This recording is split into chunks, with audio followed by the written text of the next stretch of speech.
Right, heading out for a little ride today, and got a buddy of mine coming with me. He's just got a new bike, so we got to get it dialed in for him. All right, told him to get his Strava ready because he's gonna be PRing everything now. And watch the wheelies because this thing's gonna be a wheelie machine. Today on Shredding Spree, I'm back. If you watch one of my recent videos, I was attacking the KOM on this trail and it didn't really work out for me. The best I was able to do is tie my previous best time. So it's been a few days. I've done a little homework. I obviously watched the segment a bunch when I was cutting that last video, and I've got a sneaky new line that I'm gonna showcase. And I'm pretty confident that I'm about to go faster than I ever have on this trail. I got my buddy Chad with me over here. We're part of the Stumpy Evo gang. I'm using my yellow gloves today. I'm recording on my Strava watch. Strava watch? Apple Watch. Recording Strava on Apple Watch. But yeah, changing things up, feeling pretty good. We got some rain a few days ago. I feel like the trail might be in a sweet spot here. Wet enough to be tons of traction, but dry enough to be hard and fast. So we'll see what's going to happen here. I still don't know if I'm going to be able to get that KOM. Pretty confident I can't, but I would actually just be thrilled if I were able to beat my previous time. So this new line is just at the very last section of the trail that I mentioned before is sort of the separator, I think, of this trail.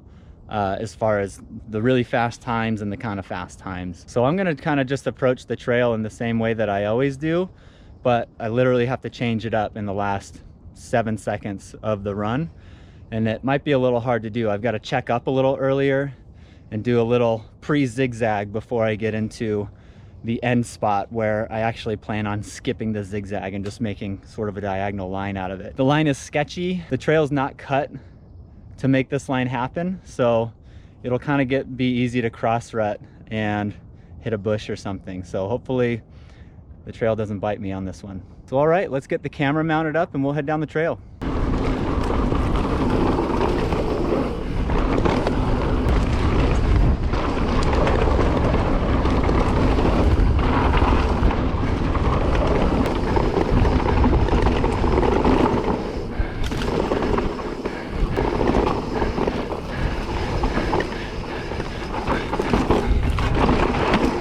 We're going back up.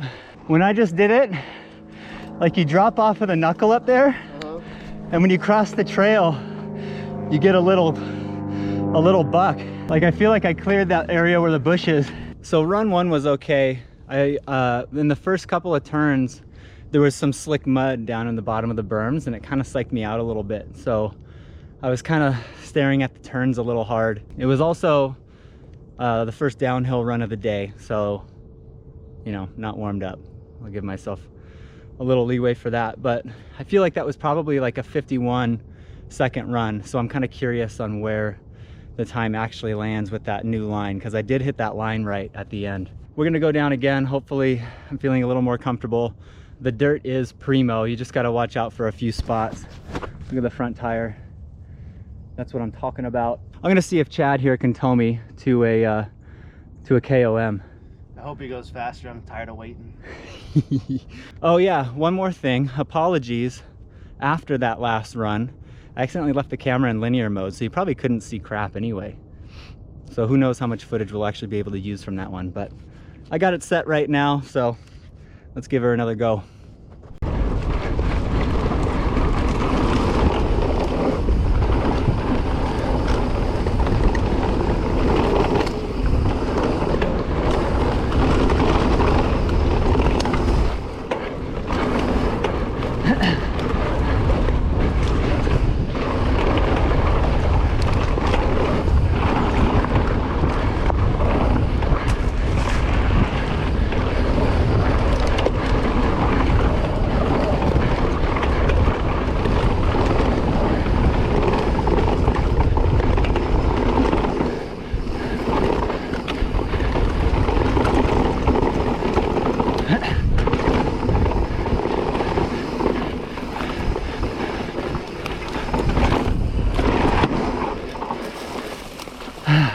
Yeah, I was chopping I was hitting it hard. I think I've had to have beat my time that time. I bottomed out when I hit the bottom and everything. Like, really curious to see where that lands in the time. That line is definitely fast. I feel like it's blistering fast comparatively. Yeah, I feel like I really put in a solid run. Me and the team, we got the bike really dialed today. I got to thank all my sponsors. We had a little bit of trouble getting the bike really dialed, but we got it into a really nice spot and just tried to ride our own race and try to keep racing in front of me, not worry so much about what's behind me. Yeah, I don't really know what the time came in at yet, but for sure that was my fastest run I've ever done. I'd honestly be shocked if anybody could ride that trail any faster than that. Sorry, what?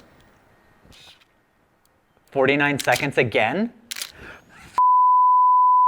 So I really did just get back from my ride and did check Strava and was quite disappointed with not being able to beat my previous fastest time. On that segment, I rode the entire trail, I feel like, about as fast as I ever have. There was just one section where I sort of dug into a berm a little bit that absorbed some of my speed. But I felt like I pedaled hard enough to where I could have made up for it.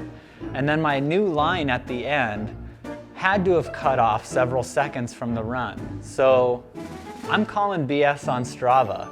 So what I want to do now is put that 49-second run that I did today side by side with my other 49-second run and just see if they are exactly the same. Let's go to the tape.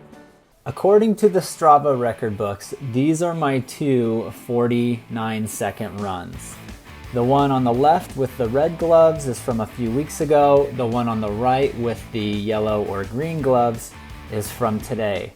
It's pretty interesting to watch these side by side. I've queued them up so that the white pipe that you can see just off the tip of my cables is basically in the same part of frame so that we know we're coming from the same start point. So let's take a look and see what we got.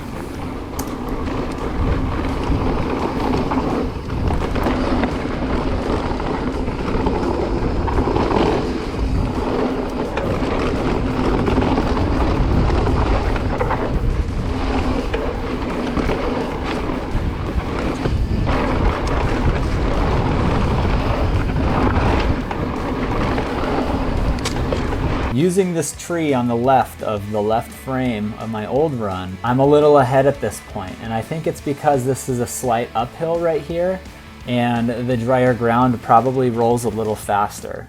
I also come into that left turn and dig a little bit each time, so I think it kind of swallowed up a little bit more speed.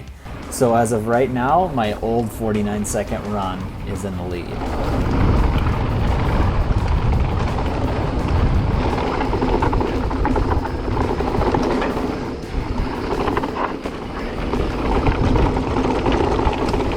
Okay, this is the last turn before we get into that section of the trail where I have the new line. My run from today is maybe about a quarter of a second behind at this point.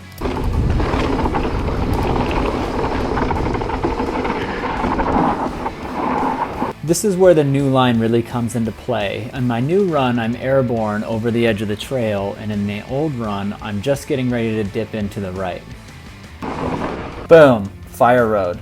I'm just starting to go down that steep drop on my old run, and I'm already down at the fire road from my new run.